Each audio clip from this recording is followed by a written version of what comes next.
आकाशवाणी इम्फाल मोइरांगथेम इबेहाइबिना पाउ पाजरी अहानबद मरुइबा पाउ नोने जिलादा हौखिबा अहिंगदा का हेन्ना कन्ना नोंग चुबदगी मियांगी महौसागी पुंसीदा चाउना अकाइबा थोकले मफम खरदा इसिंग चाउरे चिंग निंखाइदुना इम्फाल जिरी लंबी फाउनद्रे मेघालय सरकारना पैसेंजर सिंग असोय अंगाम थोअंदनबा कमर्शियल व्हीकल खुदिंगमक्ता ड्राइवर मिंग कंटेक्ट नंबर लाइसेंस नंबर अमदी लेफम थेटनबा खंगनख्रे राजनीति दल सिंगना भोट फंगनबगीदमक रीजनलिज्म अमसुंग धर्मगी मिंग सिजिनबबो सुप्रीम कोर्टना कन्ना नुंगनांगबा फोंदोकली अमसुंग सही 3 सुरबा अंगांसिंगी बायोमेट्रिक अपडेट तंगाई फदना तौनबा unique identification authority of India ना हाइरी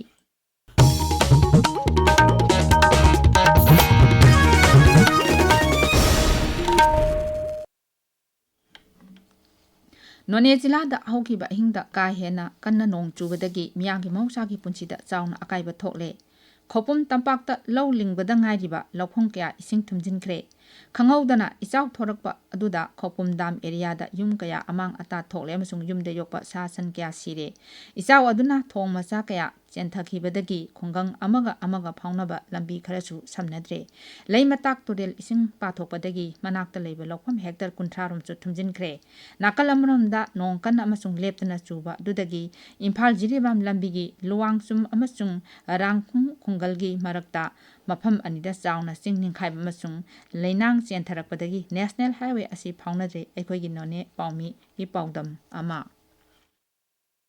नोने जिलादा ngarang numidang nong kana sukhibidagi jila asigi mafam kharada miyangwi punsira chauna khudong sadaba moyong halle jila asigi khopum tampakta ichau thoktuna lingkhibada ngairiba lofam kaya isingna thumjin khre ngayok pukri kaya isingna chenta khre yumda yokpa sanga kaya shi khre lekai amaga lekai amma fauna ba yaba kalvert thong kaya ising isauna tauthaduna sathok chasinda apan piri ching ningkhaiduna lambi sarok ukuna sing funjinba yauna electric pole kaya tusin khibdegi hojik mafam aduda mai phangdre amaromda leimatak torengi imai hengalaktuna pathorokpa isingna longsai khulgi lofam kaya isingna thumjinkhre longsum amasung rangkhung khul gi marakta mafam anida landslide thoktuna national highway 37 Imphal jiribam lambida hojik gari chathok chasin yadre hojik mafam aduda road construction company ABCI na excavator amasung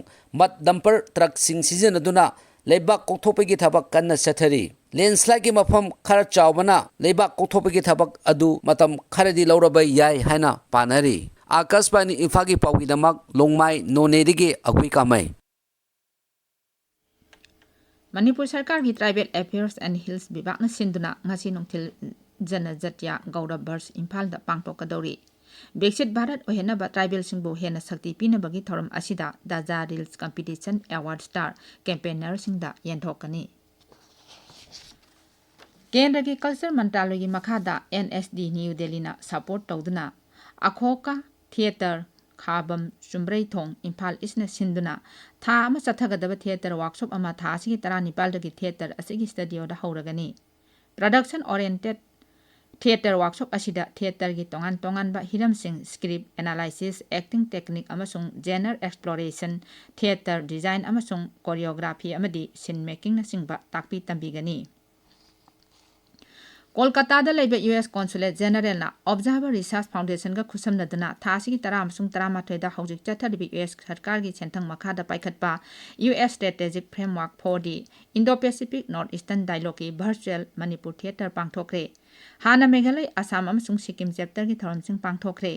project असिना भारत की अवांग नोंपोक लमदमदा US strategic framework की थौसिलसिंग अमसुंग मखोइना संगसिलिबा थवोंगसिंग ललोन इतिक कनेक्टिविटी अमसुंग लमदम असिदा US इंडिया कोऑपरेशन की मखादा सेल थुंगी फिवम फगतनबगी मतंगदा खननेनबा पांदम थमली मेघालय सरकार ना पैसेंजर सिंग असोय अंगाम थोअंदनबा अमसुंग क्रिमिनल ओइबा मवोंगदा लाना गाड़ी सिजिनबा थिंगनबा थौरांग अमा ओइना कमर्शियल व्हीकल खुदिंगमक्ता ड्राइवर की मिंग कंटेक्ट नंबर अमसुंग लाइसेंस नंबर अमदी लेफम थेनबा खंगनख्रे ngarang उप मुख्यमंत्री एस धरना सभापति ओइदना पांगथोखिबा अवांगबा थाकी मिफम अमना वारेप अदु लौखिबनी टूरिज्म मंत्री पॉल लिंगडोना हाई थौरांग असिना मियामदा ट्रांसपोर्ट सिस्टम असिदा थाजबा हेंगलकली ऑफिशियल नोटिफिकेशन थोकपगा थौरांग असि इन्नबा था असि अमगी मतम पीबनी राज्य असिगी मियाम अमसुंग मपान लमदगी लमकोइबा लाकपसिंग ngak senaba mati public transport amukpa lehendanaba amasung asoi angam thoandanaba Meghalaya sarkargi thaurangi saruk ama oina thabak asi laukhalakpani tabiriba paw asi Akashbani Imphal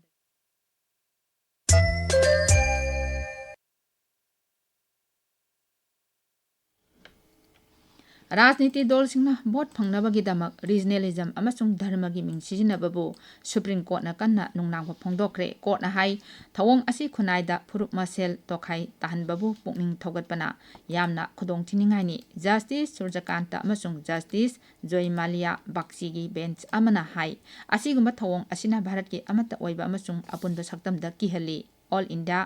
Majlis Ittehadul Muslimeen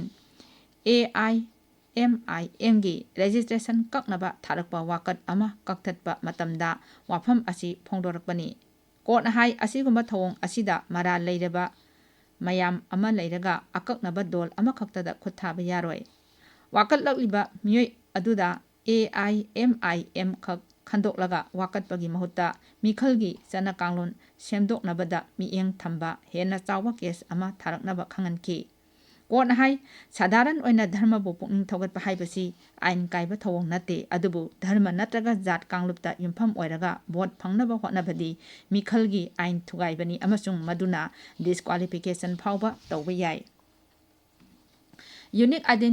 identification authority of India UIDAI ना सही तरेट की मथक्ता लेबा अंगांगसिंगी ममा मपासिंगना अथुबा मतमदा अंगांगसिंग बायोमेट्रिक अपडेट तौबिनबा हाइरी वारोल अदुदा UIDAI ना हाई मसागी सही तरेट यौरबा अदुबु आधार की बायोमेट्रिक्स अपडेट तौद्रिबा अंगांगसिंगीदमक मैंडेटरी बायोमेट्रिक अपडेट लोइसिनबा हाइबसी यामना मरु ओइ इलेक्ट्रॉनिक्स अमसुंग इन्फॉर्मेशन टेक्नोलॉजी मंत्रालयन हाई हौजिक लेदिबा चना कांगलोन असिगी मखादा सही मंगा सुद्रिबा अंगांगसिंगना फिंगरप्रिंट अमसुंग आइरिस स्कैन तौबगी तंगाई फदबा लेते अदुबु अंगांग अदुना सही मंगा सुरबदी बायोमेट्रिक्सिंग असि अपडेट तौगदबने मसुंग मसागी सही मंगादगी तरेट फावबगी मनुंगदा थबक असि लोइसिलौद्रबदी ममल चंगलोय लोइसिलहौरबदी ममल चंगलोय मंत्रालयन हाई हौजिक चटनरिबा नियम मतुंग इन्ना सही तरेट सुरबा मतुंग फावबदा मैंडेटरी बायोमेट्रिक अपडेट असि तौद्रबदी आधार नंबर अदु डीएक्टिवेट तौरबा याय chief of defence staff general Anil Chauhan हाइरी ऑपरेशन सिंदूरदा पाकिस्तान अनआर्म ड्रोनसिंग अमसुंग लोइटरिंग म्यूनिशनसिंग सिजिन्नकी मदु भारत लानमीना थुगाइदुना मांगनकी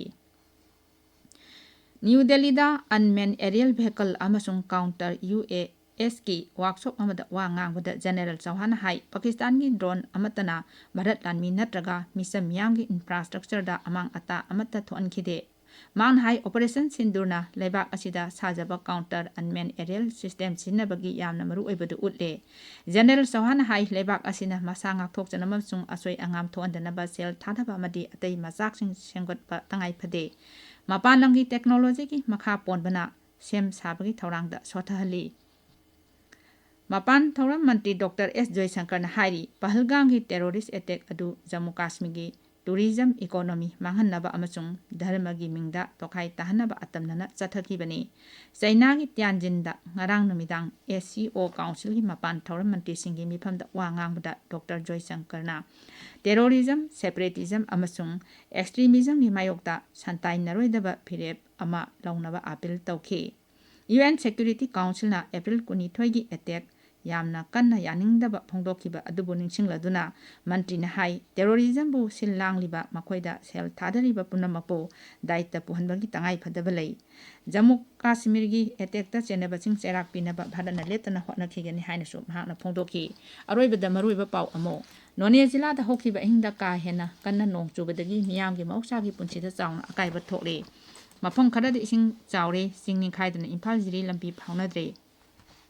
मेघालय सरकारना पैसेंजर सिंह असोय अंगाम थोअंदनबा कमर्शियल व्हीकल खुदिंगमक्ता ड्राइवर की मिंग कांटेक्ट नंबर लाइसेंस नंबर अमदी लाइफम थेनबा खंगनख्रे राजनीति दल सिंहना वोट फंगनबगिदमक रीजनलिज्म अमसुंग धर्मगी मिंग सिजनबबु सुप्रीम कोर्टना कन्ना नुंगनांगबा फोंदोली अमसुंग सही तरेट सुरबा अंगांगसिंगी बायोमेट्रिक अपडेट तंगाई फदना तौनबा unique identification authority of India ना हाइरी पाउलोइजरे